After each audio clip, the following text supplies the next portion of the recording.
Hello, I'm calling from that trip. I'd like to confirm on the phone. Yeah, wait a minute. 2 hours. I'm coming up. Was it over at midnight? No.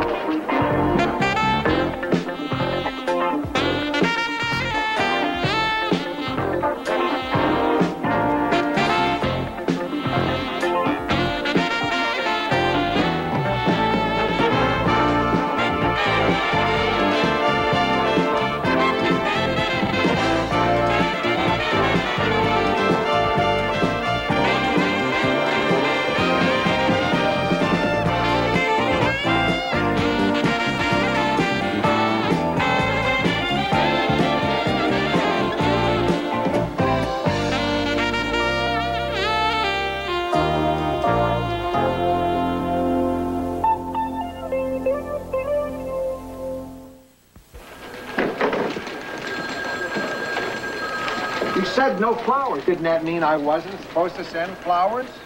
I know Jane never said what she meant, but I didn't think the same went for her executor. Is that my county assessor story? What paper? Had to let go of the last 3 graphs. Is the part about him eating lamb chops with his fingers in or out? It's in. It was a nice vulgar touch. Oh, you liked it. Good. Can't you just send me the papers? We've got a notary right here in the building. I could sign them and get them back the next day. They were those little loin lamb chops. It's not unheard of for people to pick them up and eat them. Should I say that? I'm sorry. Rossi, the guy ate with his fingers in a fancy restaurant. He's a slob. He reads like an ill-bred, eager slob. You're doing him a favor. Let's say that weren't an issue, okay? Would it change the story if I had the lamb chops too? Only if you ate them with your fingers. It seemed appropriate at the time. Leave turning color's not a bonus. Oh, They turn here, too. We gotta lose it? Rossi, that's entrapment.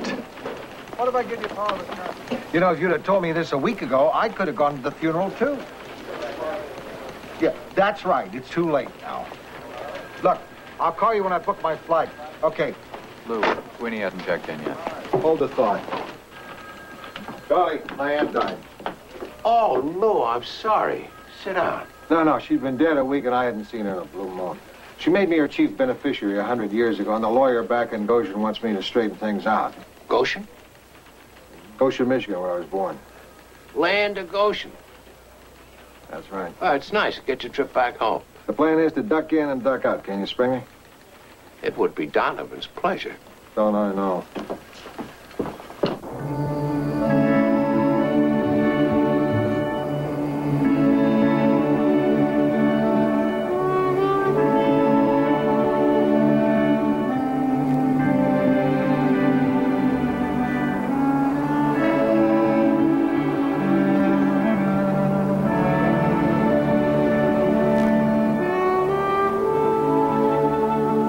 Motel that's any good is 12 miles out by the interstate. What about the place that was fake log cabins? Oh, Lord. Burned to the ground 20 years ago. I figured you'd want to stay at your aunt's. She kept the place up nice. Fine, good idea. Storm windows aren't in now. Oh, that's all right. Listen, Howard, you're being awfully nice about this. I'm sorry if I was salty with you on the phone. Oh, Lou, it's okay. Everybody'd warned me about your temper. No fooling? I didn't think I got my temper till the Army.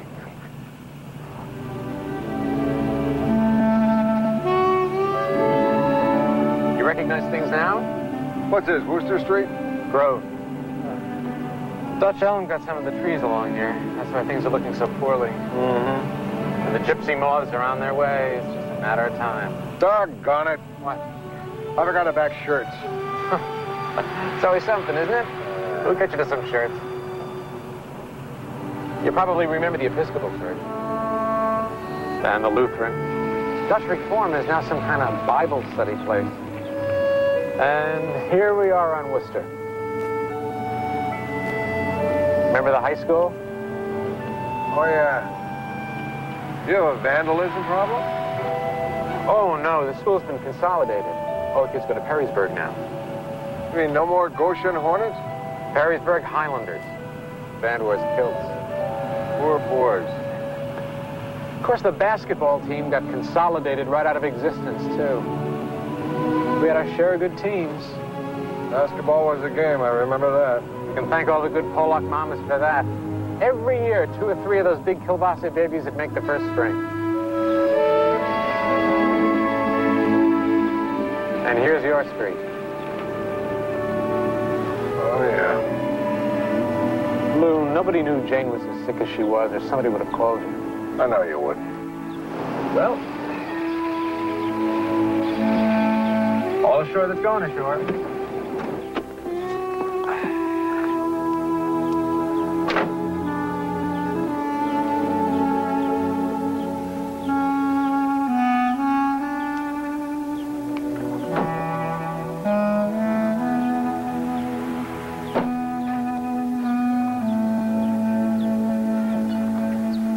You'd want to have an estate auction on all the furnishings and such.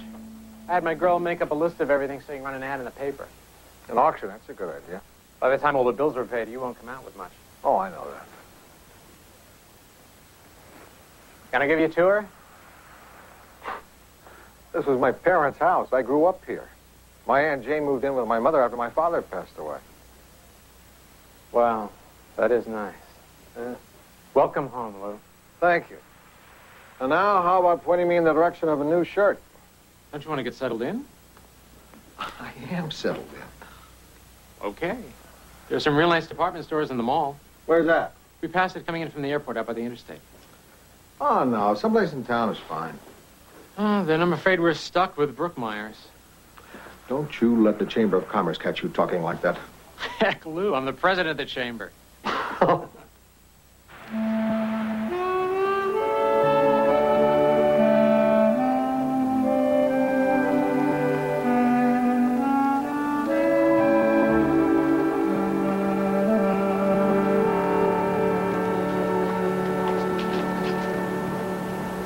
Is it too late to place a classified ad? Yeah, they don't take them after 3. You can go back there and try, though. Can I mention your name? Yeah, tell them Eric sent you. That'll get you some action. Which of you guys has a South Enterprise route? Me.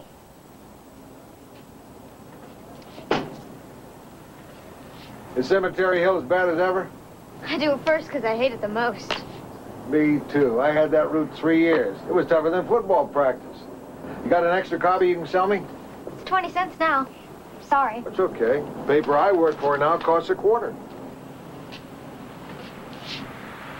Bet you have a tough time collecting, huh? I lucked out. They don't make me do that anymore. Take it easy.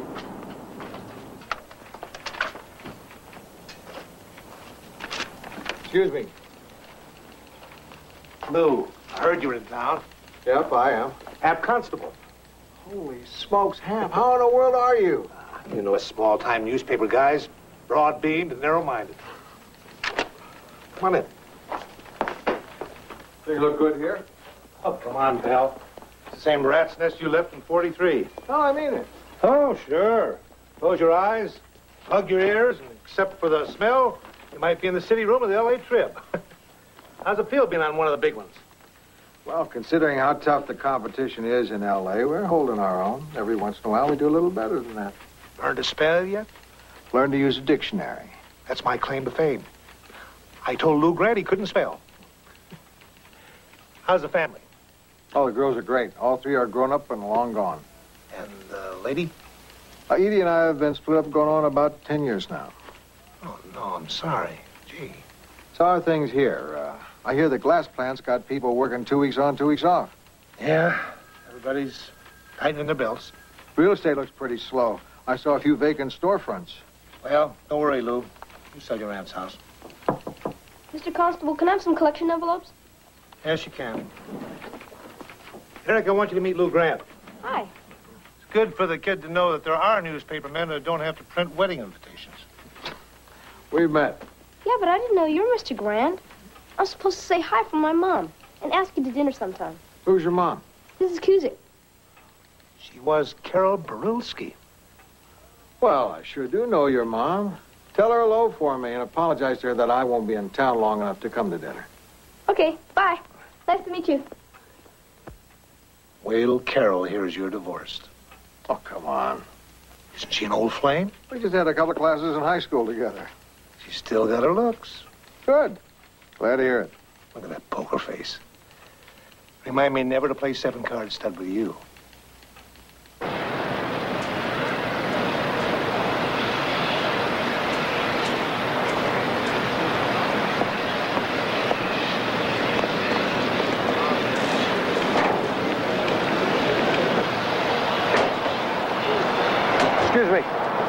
Does Paul Polizinski still work here?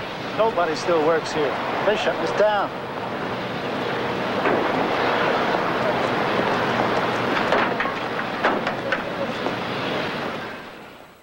Lou Grant will continue in a moment here on A&E.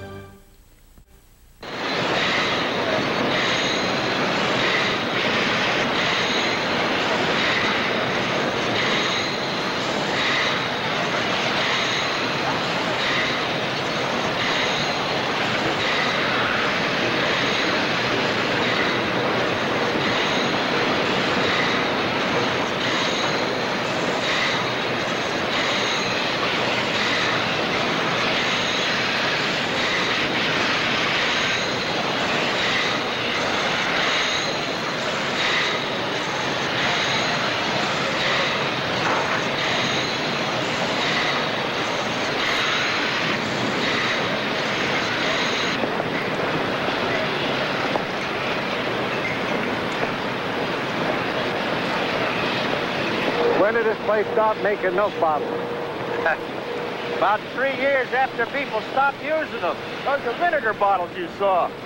And over on the other side, we've got a 10-ounce mustard and a novelty hand lotion bottle that's shaped like a fish. Detail on it is real nice.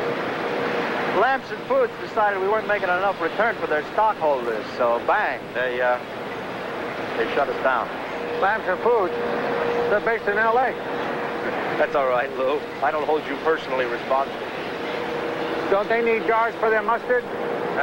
Lamson Foods is truck tires, drywall, and an air freight company. When they put out Mr. Pickett 4 years ago, they weren't near so interested in his glass factory as they were in his molybdenum mine. But people still use glass bottles, right? There's a market, right? Why do they shut down a plant that's producing? Because most of the machinery is older than we are. Because waste disposal costs are up because the government decided that we can't throw things in a river anymore. What do you think you'll do? Well, I'm the union rep, so the first thing I did was to call a meeting for tonight, and the second thing I did was unload my 10 shares of Lamson Foods. Arthur Donovan, executive city editor. May I help you? Gee, this is such fun. Hey, Lou, you remember how Sweeney's asbestos story was slugged? Has not run yet? It'll run as soon as we can find out where you and Sweeney hid it. It's not under asbestos, carcinogen, lung, lawsuit, or hazardous. Asbestosis. Not asbestos. Asbestosis. That's not fair, Lou. Blame it on Sweeney. Put Charlie on. Okay, hang on a minute. Yeah. Charlie, it's Lou. Listen, so how's the trip? Great. I have a choice between sleeping in the bed I had mumps in or my dead aunt's bed. Use the couch. Davenport. I may. Lou, how's your aunt doing? She's dead. I'm sorry. I'll see you, Lou. Right. Listen, Charlie, when I come back, I want to send somebody out here. There's a glass factory owned by Lamson Foods. Corporate headquarters in L.A. has decided to shut it down. The local angle for us is very good. Yeah, we don't want to send somebody that far. Charlie, this is the rarest of all birds, a business story with human interest. I like the story. We'll use it. Ard'll assign someone to Lamson Foods today. But we're going to use the reporter we've got out there already. Our man at Goshen. Tear our hearts out, Lou. Were you able to find anything out about the Goshen Glass Company?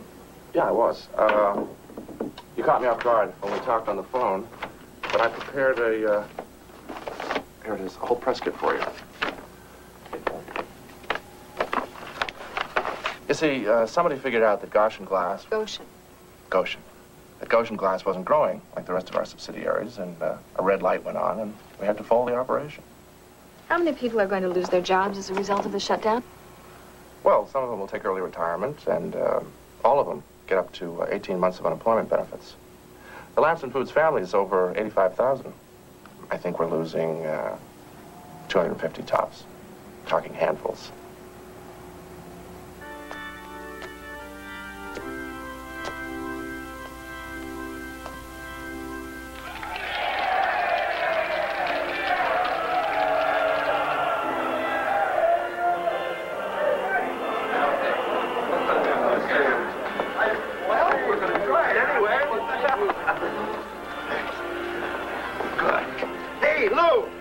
my friend, the newspaper man. How'd the meeting go? I'm going to tell you, but let me wind down a minute. I'm the luckiest skunk I know, and it's so great that you're here to see all this. You want to know why? Tell me. Also tell me where we're going. Well, let's go to Peluso's. I'm in the mood for a belt. Sounds good. You remember that night that somebody knocked over all of the headstones in the Catholic side of the cemetery? I was in high school. I had forgotten there was a Catholic side of the cemetery. There still is. Remember how you gave a speech the next day at Assembly? That was my campaign speech. I was running for student council. President of the student council, I think. Yeah, you quoted Thomas Jefferson and Thoreau, one of those French thinkers. Rousseau. I'm amazed you remember that. You talked about the dignity of all men and respect for their differences. Every Pollock in the school, including myself, voted for you. There's still laws. I was just a freshman then. Well, you really knocked me out. And tonight, I did one of the best things I ever did for the guys at Goshen Glass, and you're here. What'd you do? Now, the Chamber of Commerce is trying to find somebody to buy the plant, but nobody's interested in an old glass factory, so tonight I asked the guys of Local 462 if they wouldn't like to try buying it themselves. Why? It's there, Lou. It's producing us 250 jobs. Huh? They told me to give it a shot. Yeah. And right then the choir started practicing. It sounded like an official sanction from all. We're going to try taking over Goshen Glass. Well, what are your impressions of Goshen? I should have brought wool socks. No, I mean about the town itself. Well, I'm glad to see that so much of it hasn't changed. Well, what about what has changed? What do you really think? I'm sorry to see the empty storefronts. I'm sorry about the glass plant closing and the Gypsy Moths coming. I'm sorry to see the kind of shape that Goshen is in. And you can go ahead and quote me so people can remember what a complainer I always was. Oh, don't worry, Mr. Grant. Lou. None of that'll make the paper. The leader doesn't believe in bad news, unless, of course, it's about someplace else. You gotta be kidding.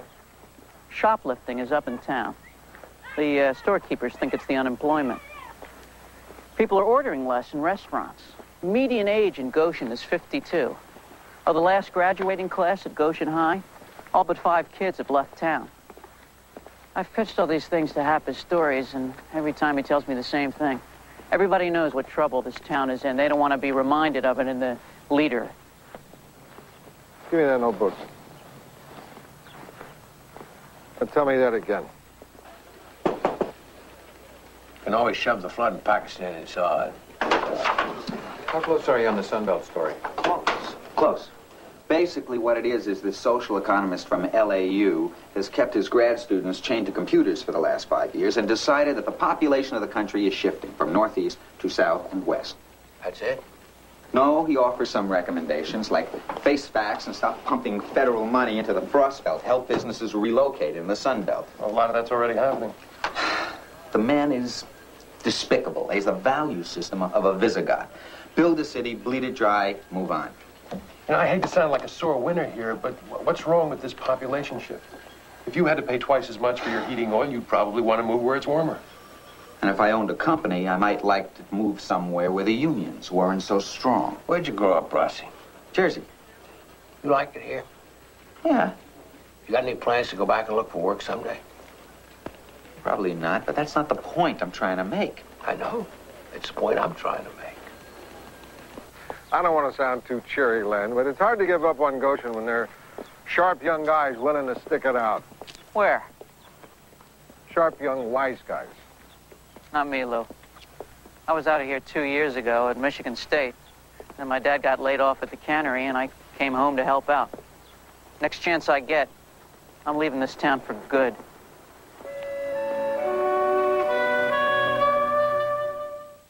Lou Grant will continue in a moment here on A&E.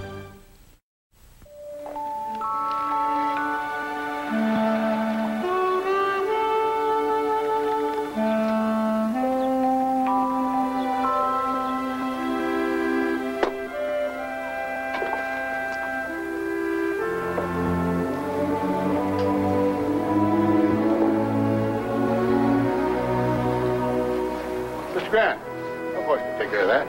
I really should have had it Simonized. My friend, you can fill the inside of a 58 Chevy with cement. She'll still sell. Mr. Grant. Got a lot of snapshots in here. It's all mixed in with the sewing goods. I think you better take a look at them. It's all right, Skip. You can sell them. They look like family pictures. It's okay. Sell them. Now, whatever the church ladies make off refreshments, that's theirs. I get 10% of the receipts and first dibs on the pretty girls. Just kidding, Mr. Grant. Well, we'll both do real good today. Thanks. The lady back there, she with you? Nope. Cousin Lou. Hi. I'm Aunt Jane's niece, Margie. Aunt Jane didn't have any nieces. Oh, Lou, exactly.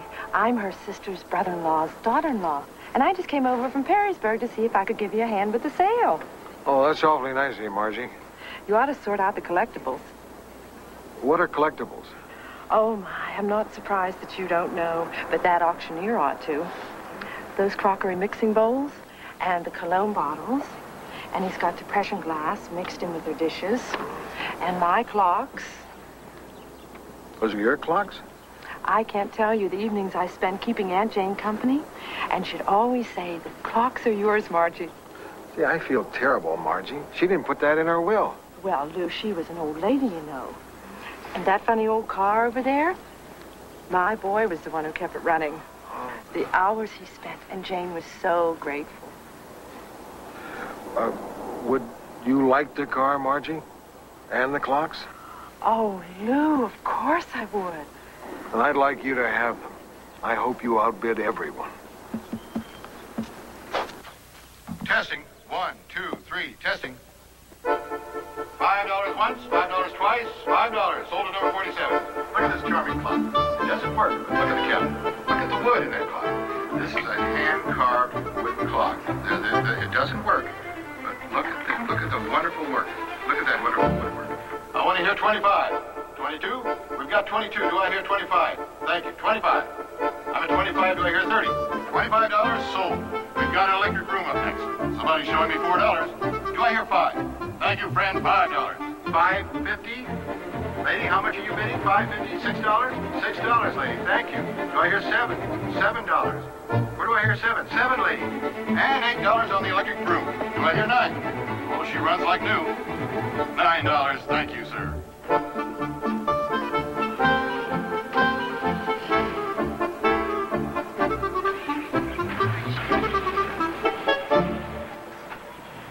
I had my eye on this all morning. Looks like a pretty good sander. It is. I used to borrow it from Miss Grant all the time. Frank, were you at the meeting night before last? In the church basement? Sure. Well, what do you think? You think you guys can buy Goshen glass? Well, old Polozhinsky sure seems to think we can. I'm thinking maybe I ought to start subscribing to the Houston Post. Why? Check out the classifieds. I got a pal, he worked at the tomato cannery before it shut down. He got a good job in air conditioning in Houston. Yeah, I don't know how Ev would take the move, though. She's so close to her sisters, and she's in charge of the flowers at the Methodist Church. I'm still thinking. Mr. Grant, look what I got for a quarter. Hi, Eric. You know Mr. Blankenship? Hi. It's these neat old magazines. One of them's from when Kennedy got shot. Hang on to those, Eric. I'm gonna. He's a pack rat. Just like his mom. Carol. You remember when anybody used to go to the city? I always used to make him bring me back matchbooks. Hi, Frank. Hi. Hi, Lou. Hi, Carol. How are you? Just fine. Well, you look terrific. So do you. Now, listen, I'm not going to take no for an answer. No, you're coming to dinner. Oh, come on. Matt wants to meet you. We want to hear all about L.A. and... I'd love to. I really would. But I'm under such pressure now. Even my paper's got me writing a story about Goshen glass. I won't have to ask you for a rain check. Well, come on over one morning for breakfast. I just can't. I really don't eat breakfast. Excuse me, You got to see a man about a job?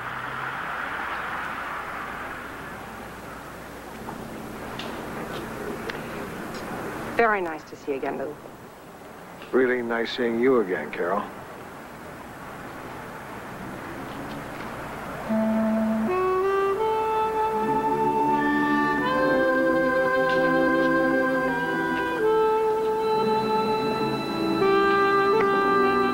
page 3 yet?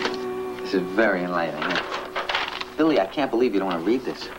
I will read Lou's story when it's my business to read Lou's story. It is such a hoot. He writes that old bare-bones wire service style. Dateline Goshen. Hey, the guy hasn't written anything since about 1959. Give him a break. Oh, I love it, really. It's cute. You'd never guess in a million years that he grew up in this town. Or even been in the town. Come on, if I had to go back to Rapid City, I'd probably want to be detached, too. That's because you grew up in a city without texture. You couldn't write a decent story about Newark without atmosphere. I hope nobody's arguing that point. Rapid City's got atmosphere. I'm talking about the smell of oil in the streets when the rain starts, the sound of guys on the corner singing in close harmony. We had oily streets and barbershop quartets, too, you know. Close, Billy. Talking rock and roll, you know? The sounds of the city. Eating Italian ices on the front stoop. Well, Honolulu certainly had texture. Trying to get on the good side of the Samoan kids, going to school barefoot.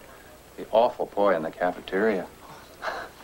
Am I the only suburbanite in the bunch? The suburbs. There's your youth in a vacuum. I guess Lou and I were the only ones with plain old normal childhoods. Did you ever catch fireflies on a summer night and put them in glass jars? What?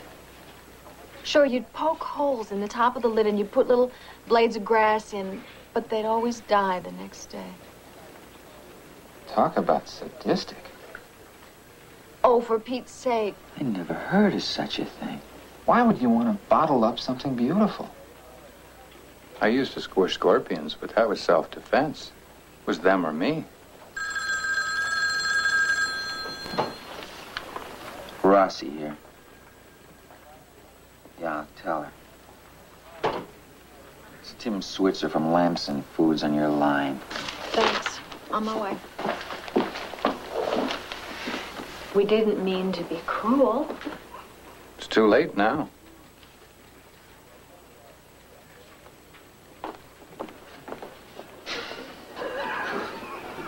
She won't sleep tonight, you know. Every time she sees a bug, she'll have the overwhelming urge to apologize. Lou Grant will continue in a moment here on A&E. Come in. Thank you. You sent me out. I did. Yeah, you did. You had a reporter back in Michigan covering that glass story. That's right. I covered the story from this end. So you quote me, out of context, saying how only handfuls of employees are going to get laid off. It was a direct quote in context. 250 jobs in a town that size is devastating. And you run it next to a picture of a stone-faced hard hat standing on a bridge with his kid. That's the story, isn't it? Kids are a cheap shot. I've got kids of my own. You're not out of a job. Well, Lamson Foods was misrepresented. This corporation is doing the best it can to help the people of Goshen. And the members of Local 462 adjust to unfortunate but necessary situation. Have you told anybody in Goshen? Now, first off, we're going to have to convince Lamson that we're serious buyers. That's going to mean community investment in this thing. Are you talking about a bond issue? Well, first, I'm talking about individual investment. People buying stocks, bank loans, but, I'm talking about some money being spent by the city. I'll tell you right now, I don't like the sound of that. Come on, you guys are always giving breaks to incoming businesses. Yeah. Cities are always promising to take care of new businesses that are trying to recruit because they want those payrolls. They want people spending money at the superette, the gas stations, and their lawyers. Jobs, Howie, that's what it comes down to. It comes down to jobs. I just don't want you to think that I'm running out on you when a vote is taken on this thing. Still close-minded, Mole. Maybe I can soften up the mayor before the meeting. Who else is going to be there? Ray Hoyt from the bank. He's a tough sell. I applied for a second mortgage on my house today. A second mortgage? Yeah. Yeah, I want the powers that be to know that we're going to put our money where our mouths are. So, $15,000 for my second. If I can scrounge another $2.5 million more, we're in. How's this thing going to work? Well, first we have to do a feasibility study, and then I'm going to put together all of the investors, the employees, the bank, people who want to buy stock, Well, maybe I can get the city to invest some. See if the government will give us a loan guarantee. There's a lot of ways to go. Sounds chancy. Well, there are a lot of businesses that are pulling it off. I'd call it exciting. You know what I can't figure out is why you're looking for excitement. What does that mean? Well, your plan might not work. You ought to consider that possibility. It'll work. I mean it. You newspaper guys are always trying to poke holes. I don't begrudge you, but something has to be done about Goshen. Damn it, Paul, I'm not talking about Goshen. I'm talking about you. You're 50 years old. What if you lose your house in this scheme? What if you're out of a job and your house? Goshen's a dying town, and you're a middle-aged man. Find yourself a town that's not dying. Pack up the RV and don't look back. I was born in this town. So was I. You don't think we owe it anything? I sure don't. Then I'd say that one of us is a damn fool.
Is Carolyn? Is this Mr. Kuzik? My name is Lou Grant. Matt, nice to meet you too. I saw something today that reminded me of something I wanted to say to Carol. No message. No, nothing important at all. She doesn't have to call me back. No. Okay. Thanks.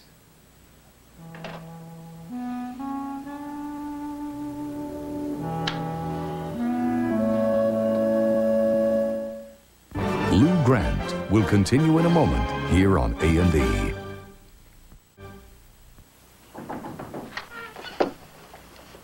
Coming.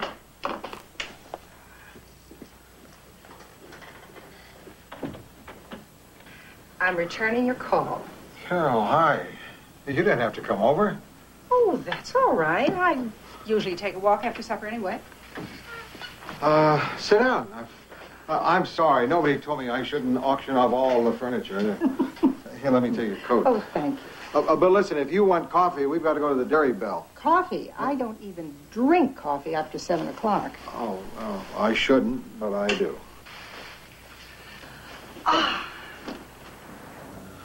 You know, even without the furniture, this is really a nice house.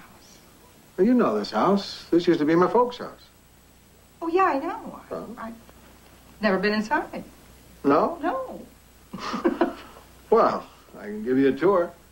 Okay.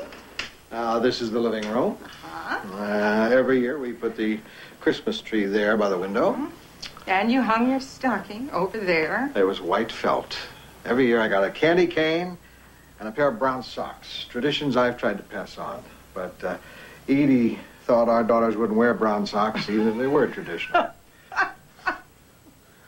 And this is the dining room, Yeah. as you can see. Mm-hmm. And here's the kitchen. Ah.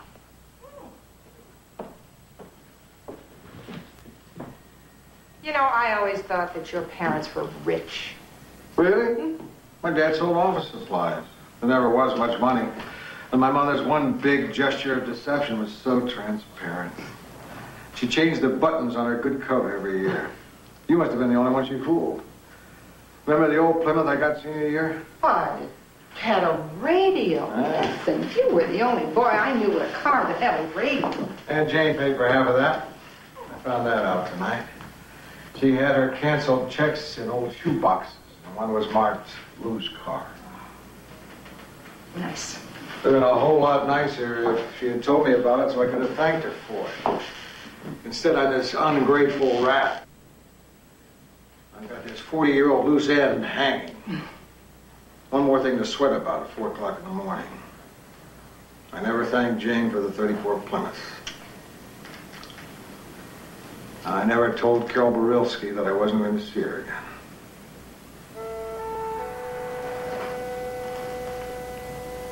You mean I'm gonna finally get to find out why? I don't know if I can explain why. I just remembered leaving you in the lurch, and I wanted to apologize.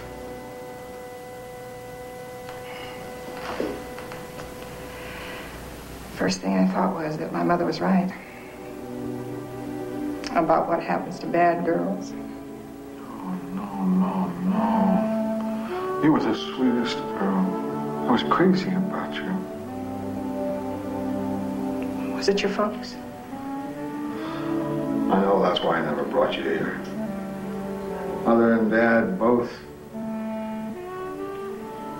Well, I knew they wouldn't like me seeing a Catholic girl. I remember not wanting to hurt them.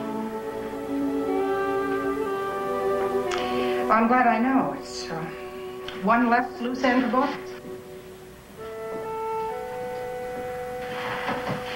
You were the first girl I ever thought about marrying.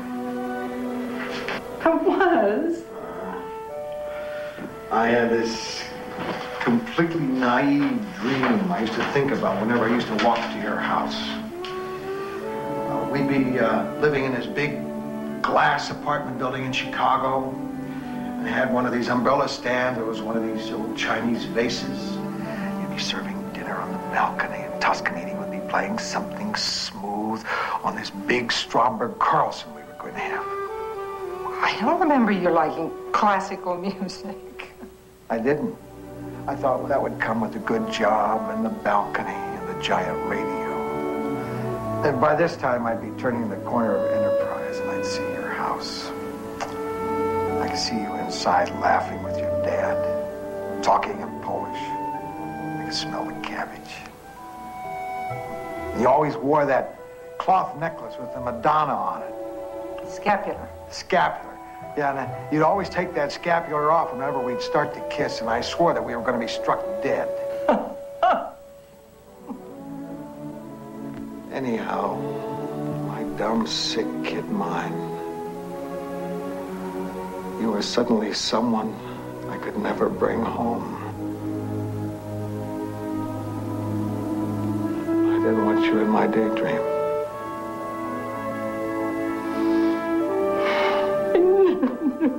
Just knew it with some dumb reason like that.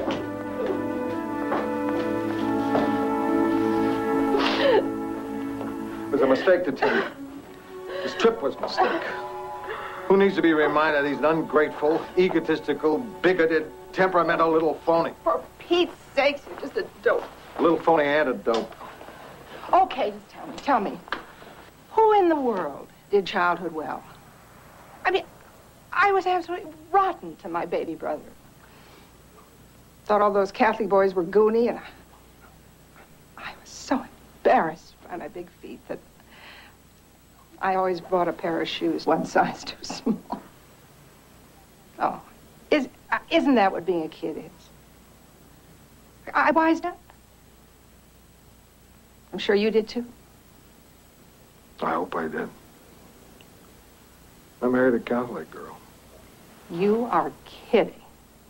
Polish? Ukrainian. Never last. It didn't. 23 years and out. I don't wear the scapular anymore. Well, it used to drive me that crazy, too. Let me walk you home. Okay. you can meet him. I don't want to meet him. I want to walk you home.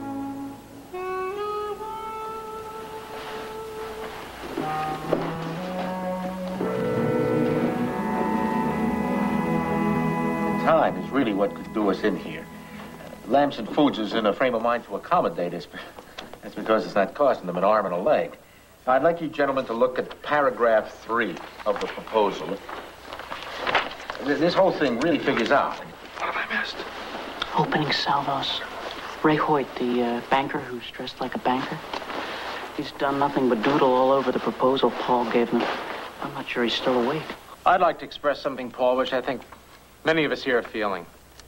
What do you people know about running a business? This is Goshen Glass. We know one hell of a lot about running Goshen Glass. You see?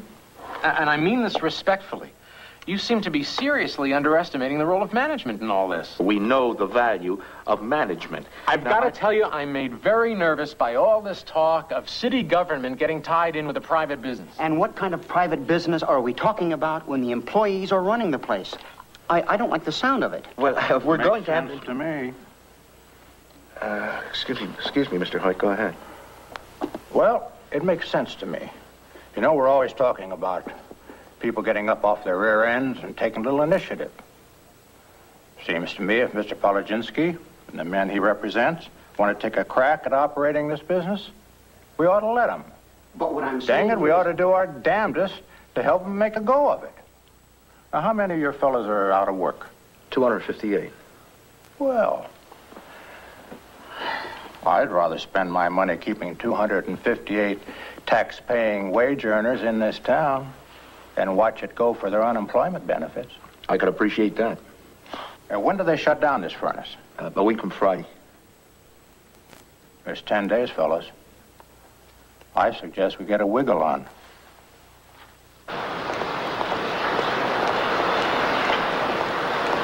Hey, Paul!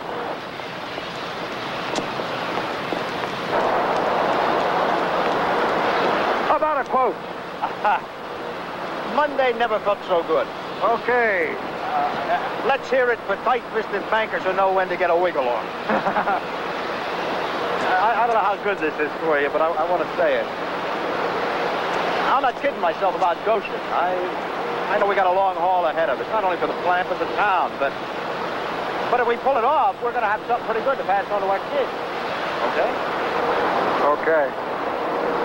When you start selling stock, give me a chance to get in on the action.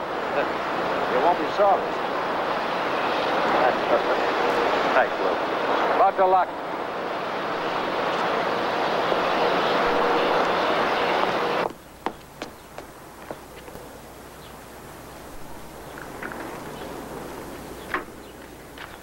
Be extra careful with this. They don't have anything like this in L.A., do they? They will in about 6 hours.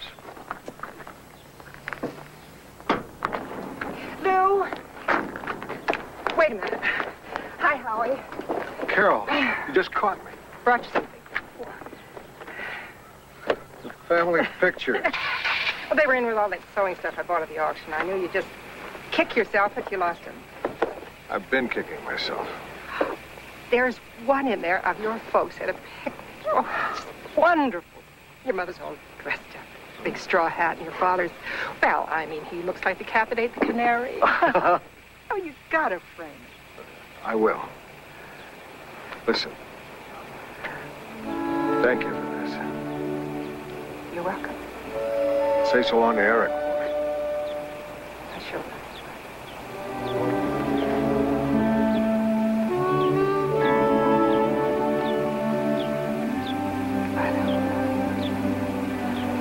Good seeing you again, Carol.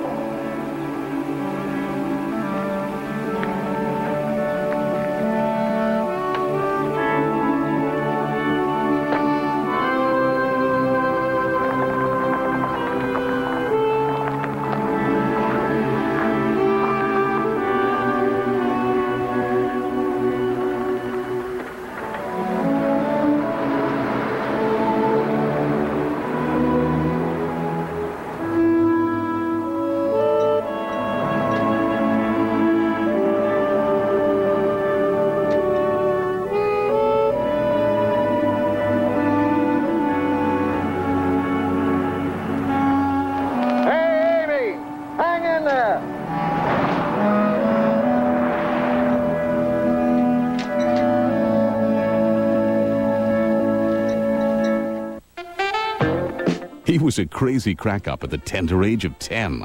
Make 'em Laugh Week continues with the extraordinary life of Steve Martin, tonight on Biography. Now, a tough cop searches the slums for a serial killer. William Shatner stars in Police Story, next on A&E.